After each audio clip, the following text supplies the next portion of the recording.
มาส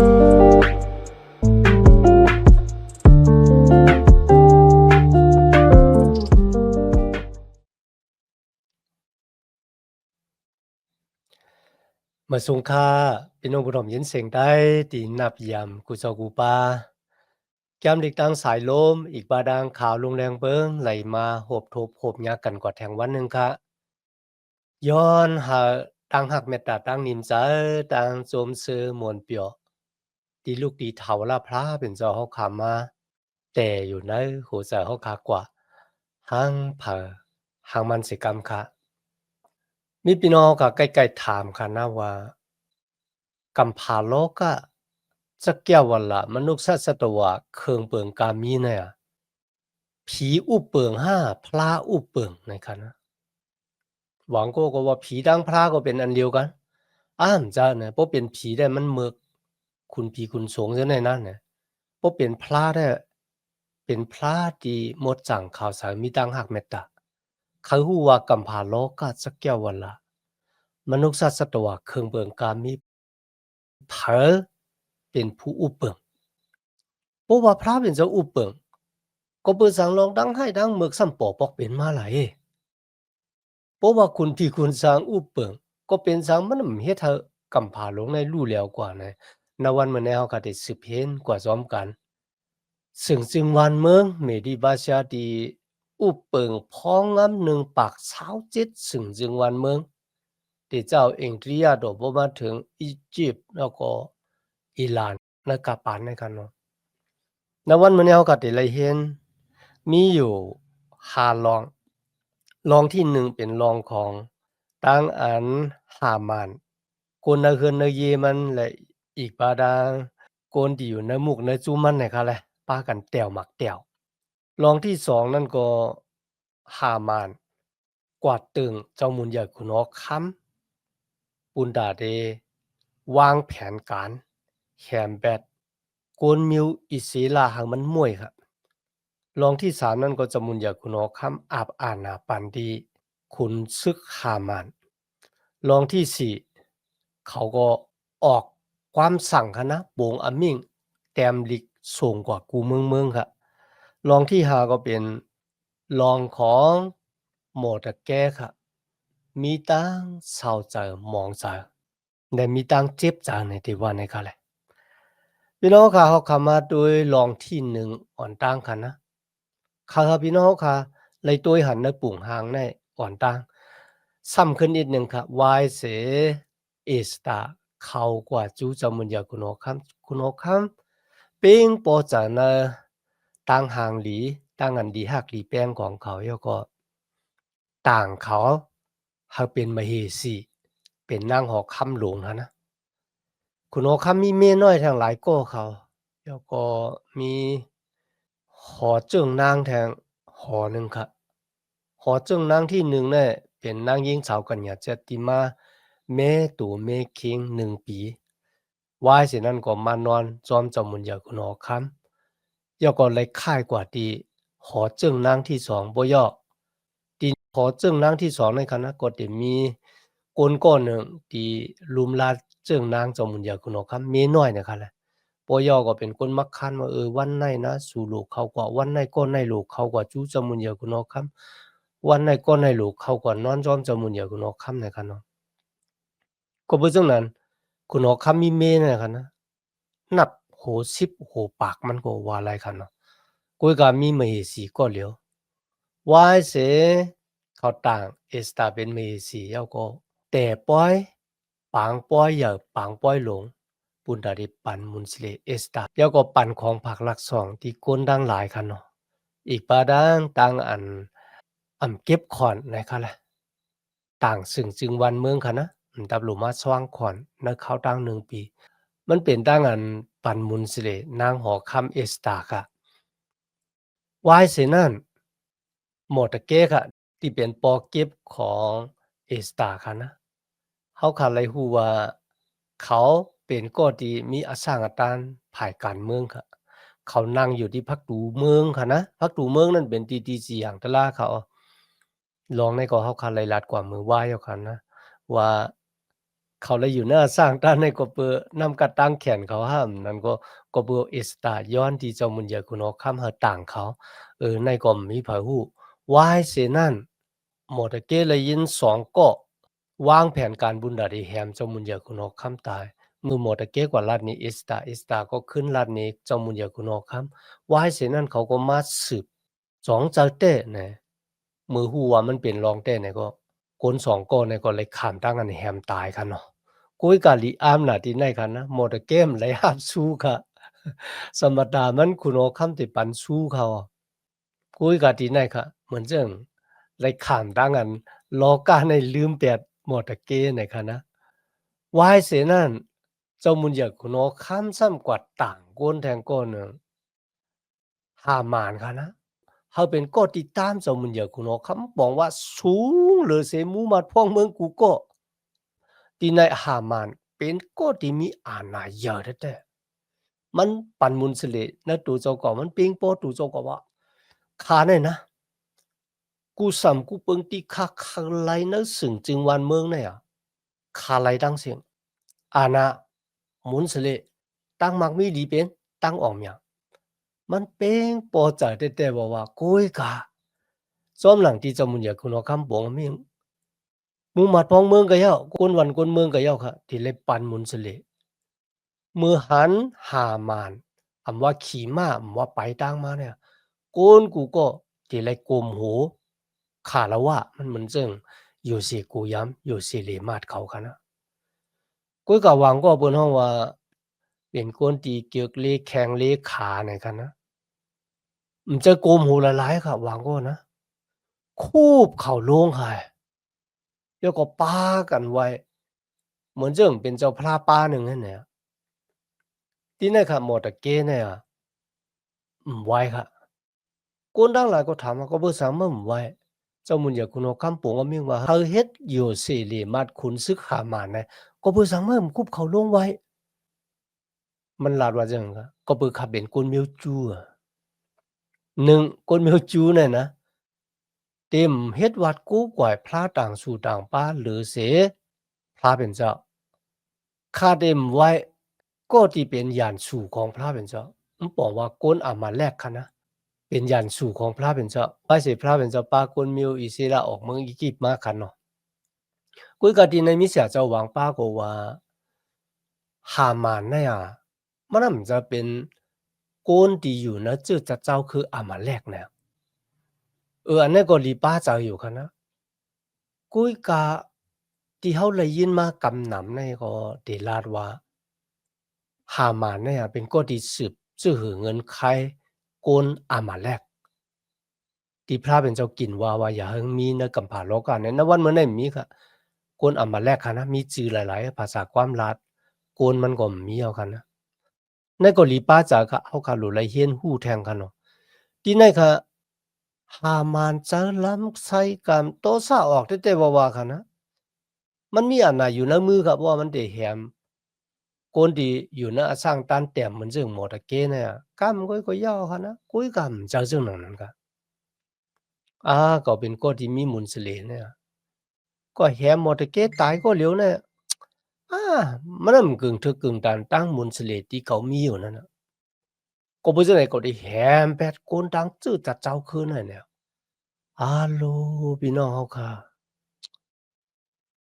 เจอคนเหมือนเจอลิงอันว่านั้นนะเจอลิงอะมันเป็นเจอสัตว์คะโลเนาะมันแหลกหลายค่ายปูดอยู่ดาดเส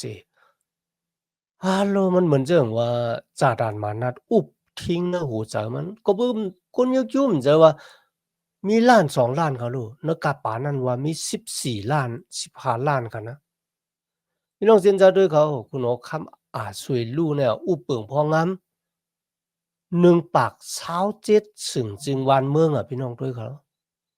คนมีจูดังหลายก็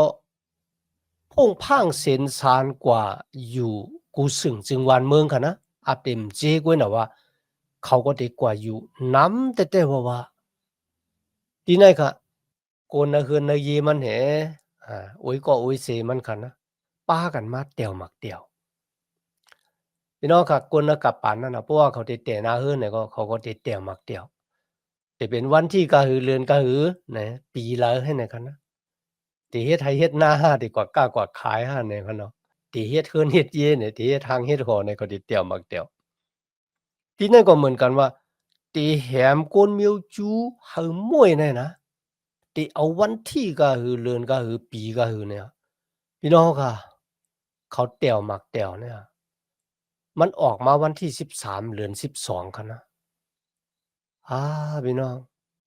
เพราะว่าเรารู้ว่ามีคนติแหมเราตายแข่ง5วันไหนคะนะ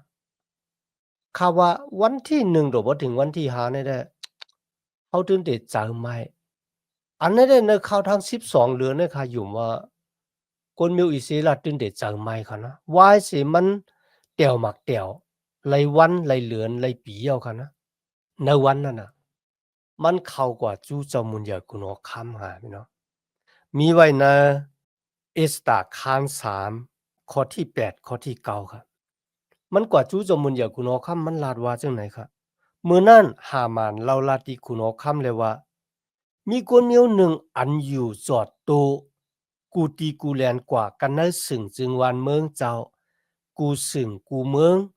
กูตีกูแลนแลทุ่งจามตั้งอันเขากำจ้างนั่นเหมือนกันตั้งทุ่งจามโกนต่างจื้อต่างเมียวต่างหลายนั่นติคะ หรือต้นหนาสิเปิ้นเขาถอมเอาอุปเตอันเจ้าขุนหลวงจีอย่างไว้นั่นอ้อก็เปิ้นไหนแลตั้งอันเจ้าขุนหลวงเฮายื่นข้ามกวนเมียวนั่นจึงมีอาเกียวเกจูกะสังลาลาติคะโปเจ้าขุนหลวงมีอโลจึงปงมิงเอายาเพียวกวนเมียวนั่นแปดเสกำติคะข้าเจ้าตักเอาเงิน200,000ปลาย4เหงจ้อยสว่างเสอกันในมือเขาเจือนกึดหาบนาการเจ้าเฮาเฮาเขาเลยเอาสว่างเสอกันในตึกผ่านดาเจ้าเฮาดีขาออว่าหนังในอ้อพี่น้องค่ะมันเหมือนเรื่องว่าเอาเงินเนี่ยมาหลอกเจ้ามุนอยากคุณหอค่ำนะ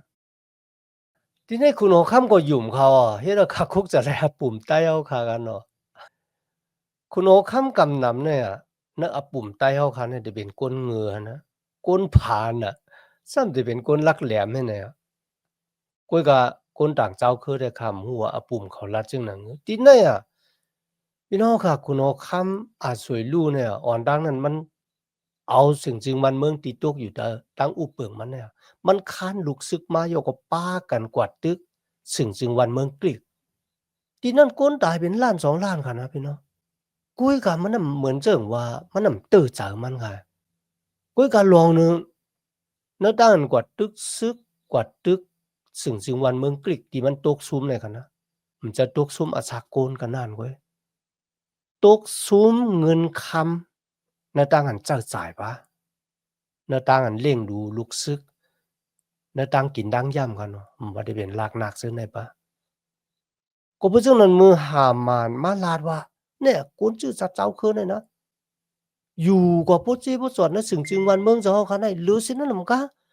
เขาอยู่สิเลมาดหมายมีปักเปิงที่จะเฮาคามีไว้เนี่ย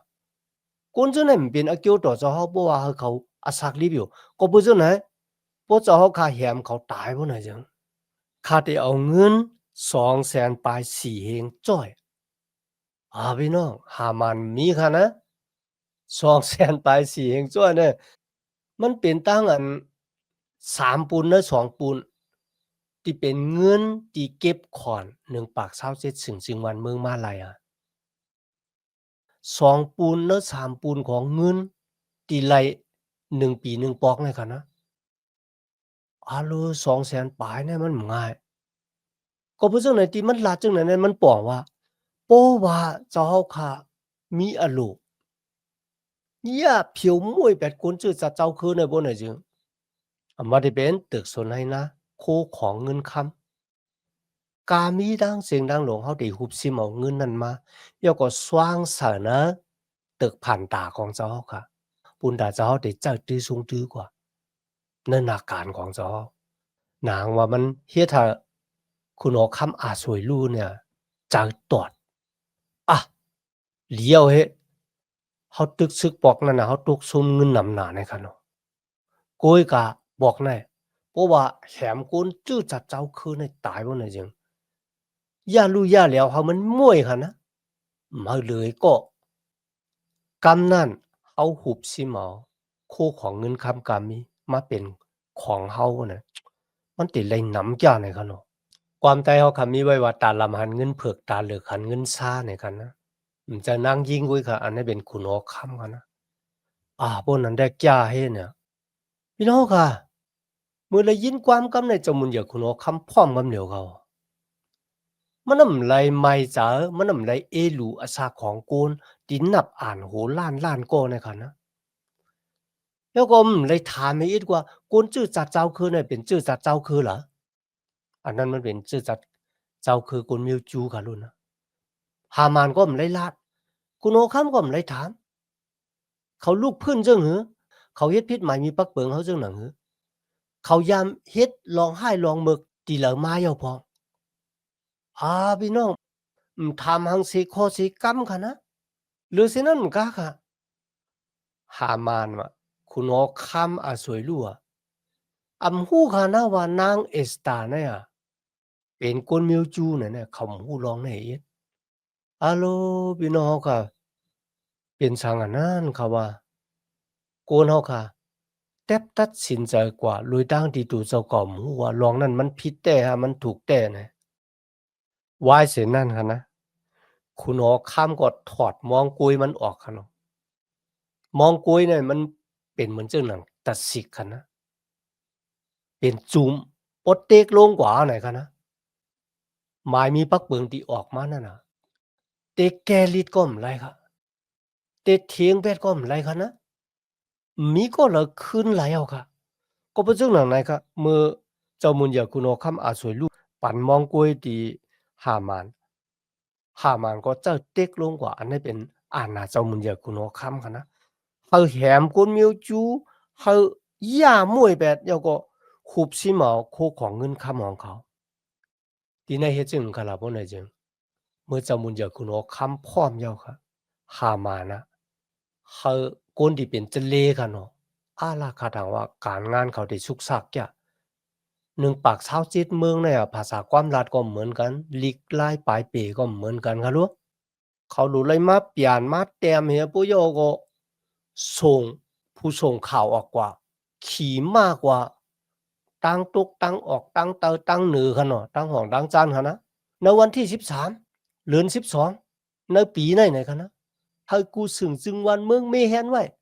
ในวันนั้นในวันเดียวกันนะเมืองละเมืองนั่นน่ะสึงจึงวันเมืองละเมืองนั่นกันนะวันละวันเวียงละเวียงนั่นน่ะเขาแขมกวนเมียวอยู่พร้อมกันตายจริงๆในวันนั้นเนี่ย ฮัลโหลพี่น้องเฮาค่ะมื้อกวนหวานกวนเมืองมาอ่านเดี๋ยวก็เขาเลยยินได้ร้องได้ค่ะนะเขาก็แปลกปึ้งใจแกอาคือไงคุณเอาคำสั่งให้แหมเป็ดกวนเมียวจูว่าจะเป็นกวนหนุ่มกวนแก่กวนเฒ่าแม่หญิงกวนชายในวันที่13เดือนที่12เนี่ยในอิสตาคาร3ข้อ11 13เนี่ยค่ะนะโปโยก็ให้รูปสิเหมาคู่ของเงินคำของเขาตั้งสิ่งทั้งหมดฮัลโหลพี่น้องเฮาค่ะ ก้นวันก้นเมืองก็ป้ากันเหงาเหมือนลงกว่าก็เบอร์สังฮะ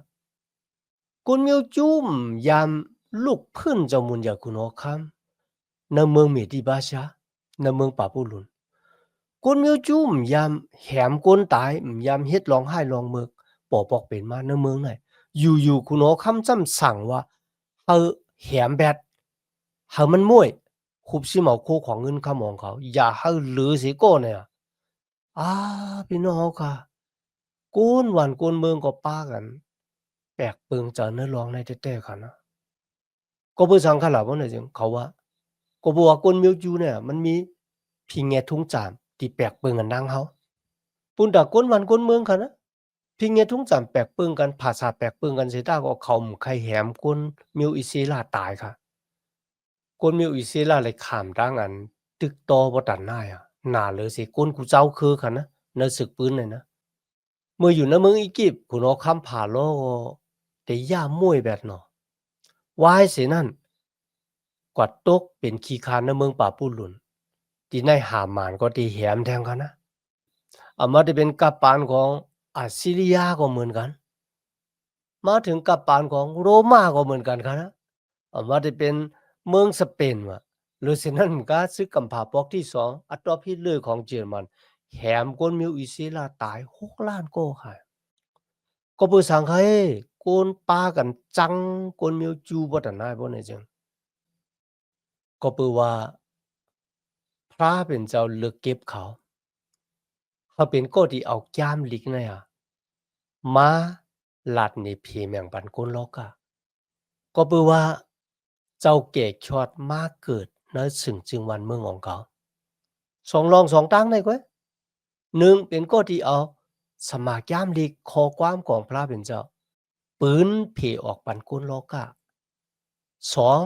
เจ้าเกกชอดมากเกิดเนื้อจืดจัดเจ้าคือของเขาก็เป็นเจ้าไหนศาสดานมานะจังแต่ว่า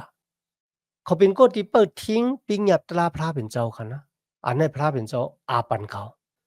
ก็เป็นเจ้านั้นค่ะคนมิวจูเลยขามตั้งอันพระเป็นเจ้าตำเจอเนื้อตั้งอันเต็มนำคำตราของมันเจ้าและเจ้าเกกชอดเลยมากเกิดเนื้อจืดจัดเจ้าคือของเขาก็เป็นเจ้าไหนจาดานมานั้นจังคนมิวอิสราเอลแต่หรือสินั่นมันก็เนื้อกาปานเนี่ย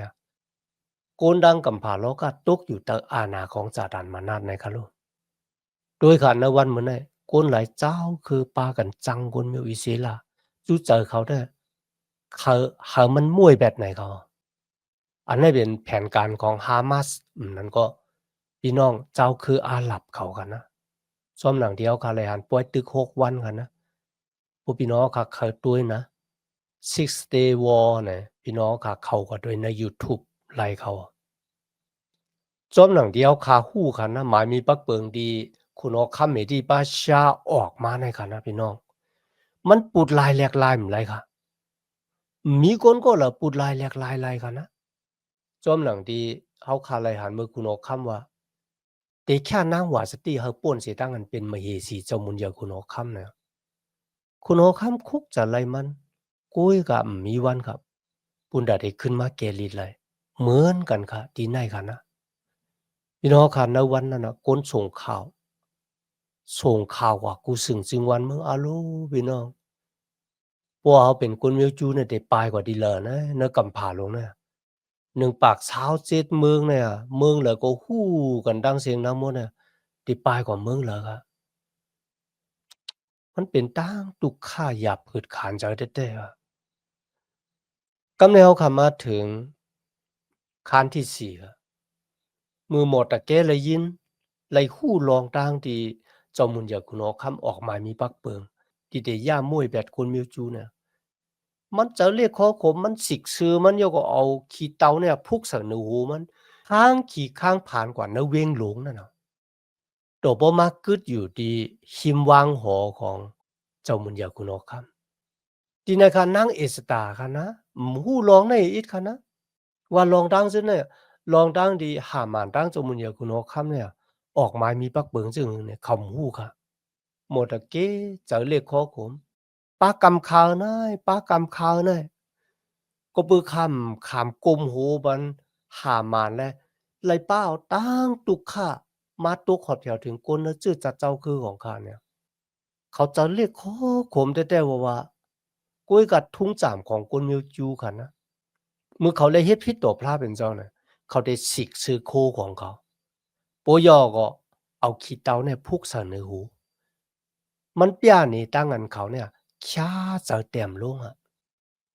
อิงปึงพระเป็นเจ้าเฮามีที่อิงปึงดีแล้วนะครับ ลุยตั้งที่แกมอิสตาเนี่ยมีความว่าพระเป็นเจ้ามีความว่าสุดต้องกุยกับตั้งเฮ็ดนั่นน่ะมันเปียออกมาว่าเขายุ่มยำตั้มจะเนื้อพระเป็นเจ้าพี่น้องค่ะกำพาหวยเนี่ยพระเป็นเจ้าอุปึงพองงำอยู่แต่ห้าเนี่ยนั่นนะเขาขาดแต่ไรหันว่าอาณาตันโคของเจ้ามุนใหญ่คุณอคำที่ใหญ่ที่สุดนั่นน่ะเมื่อเขาออกอามิ่งโปงอามิ่งกว่าตูเขาก็แกดินแล้ว และตีเฮามันหายหลายกว่าลองดังในมันปอปอกเป็นมาในเฮ็ดมันแหละวันหนาเฮาก็ติได้เห็นกว่าจ้อมกันว่าพระเป็นเจ้าอุปึงพ้องงำอยู่เหนือกำเผาเวยนั่นแหละมันเจ้ามีอานาตันโคปุดลายแหลกลายกูซ้ำกูเปิงอีกโกนเฮาว่านำคือดำถึง ณวันเหมือนในข่าวยามเฮาขาดเสียงสุดกว่าคันเนาะมีต่างอันต่างเกจูยันน่ะที่มาเฮียนแก้มดีกว่าซ้อมกันย้อนหาต่างหักเมตตาต่างนินจาต่างโจมเซอหมนเปียวตีลูกตีเฒ่าลาพลาเป็นเจ้าผู้เยาว์แม้และสูงสุดเลยอะโตขอดแผ่วถึงพี่น้องเฮาคากว่าหังเผอหังมันสิกรรมค่ะมาสูงค่า